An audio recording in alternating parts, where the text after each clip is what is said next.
Some of y'all about to be real mad at me, but it must be said. I am black, No, I'm but not I'm false. not African American. And I'm black and I'm proud. She is a black woman. She was Jamaica born did not here come in out the... of gym. I didn't hear you. What did you say? Say it loud. I'm black and I'm proud. It is such a powerful and strong voice, the voice of black women, and it needs to be heard. Like, we don't have time to sit back and wait for somebody else to give us the lead. We take the lead.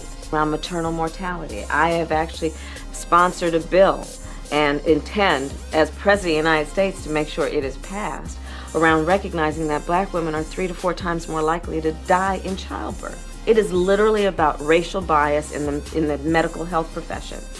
The agenda includes HBCUs, for example. I am a proud graduate of Howard University. I'm right now working on, and actually got it out of the Senate, giving more money to HBCUs around their historic landmarks. But there's more to be done around creating incentives for more young people to go into the STEM professions through HBCUs. I have a proposal that will be my first order of business when elected president, that is about lifting up middle-class working families, and it would lift up 60% of black families out of poverty. We cannot have a society where a father or a mother, by the time their son turns about 12 years old, has to sit down and have the talk with him about how he will be stopped or chased or arrested or even killed because of the color of his skin. The president makes a decision about who's going to run the United States Department of Justice. Currently, under this administration, they have shut down the pattern and practice investigations that involve investigating police departments that have a pattern and practice of discrimination. The court filings that advocated for this so-called cheap labor was Deputy Attorney General Patrick McKinney. Now, it's funny that nobody knows the name of the white guy who was sitting up there trying to keep people locked up. Everybody want to put Kamala Harris's name in it, but don't nobody know the person who actually wrote it. And guess who was named in the article? Patrick McKinney. And guess what else was in the article? That Kamala Harris was not aware of this court filing prior to it hitting the papers. Now, how is that possible? Well, let me tell you how it's possible. Kamala Harris was Attorney General over an office of 4,000 employees. There were 1,000 attorneys. She cannot be intimately involved in every single court filing. Now, was it shady as hell that the dude did that? Yes. But if you're going to talk about somebody, talk about Patrick McKinney. Don't talk about Kamala Harris. So no, that is not true that Kamala Harris advocated for cheap labor. And at the time, I'm not talking about 2019, I'm talking about when it came out, Kamala Harris disavowed that, and I'm sure she handled that. Now, Senator Harris says she's proud of her record as a prosecutor and that she'll be a prosecutor president, but I'm deeply concerned about this record.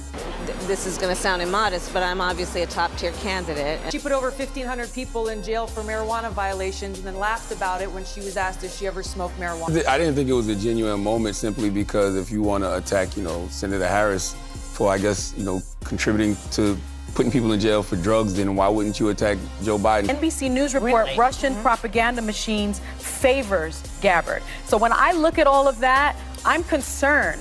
She blocked evidence that would have freed an innocent man from death row until the courts forced her to do so. It's very anti-LGBTQ community. Which is that same-sex couples should be afforded equal status under the law as those that are not. She kept people in prison beyond their sentences to use them as cheap labor for the state of California. She was one of 47 House Democrats who joined her Republican colleagues voting for a measure that would halt Syrian and Iraqi refugees from resettling in the U.S. And she fought to keep cash bail system in place that impacts poor people in the worst kind of way. People are at 0 or 1% or whatever she might be at. And so I did expect that I might take hits tonight. People who suffered under your reign as prosecutor, you owe them an apology.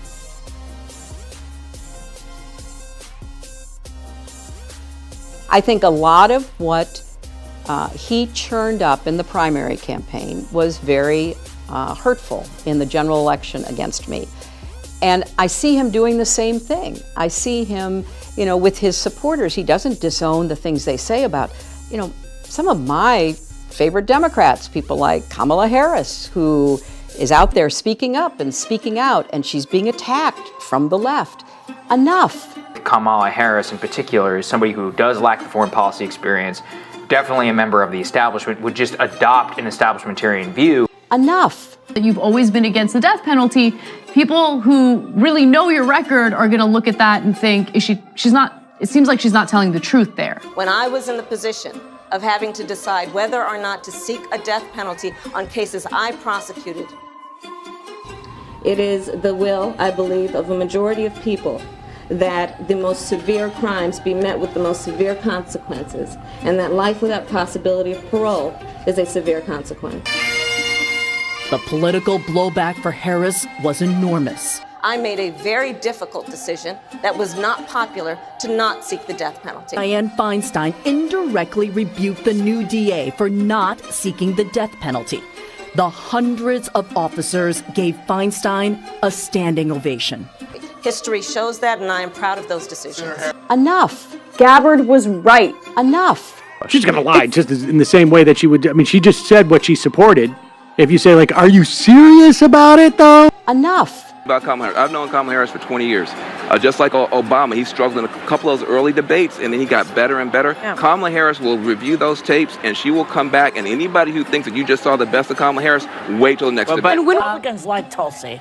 She's also refused to call Assad a war criminal. This coming from someone who has been an apologist for an individual, Assad, who has murdered the people of his country like cockroaches.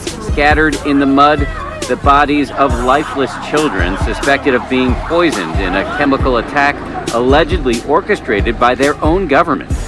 She who has embraced and been an apologist for him in a way that she refuses to call him a war criminal. Voters are wondering, what is your take on Bashar al-Assad? What do you say?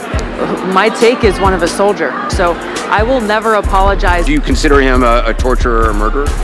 That's not what this is about, so I will never apologize. I can only take what she says in her opinion so seriously, and so I'm prepared to move on.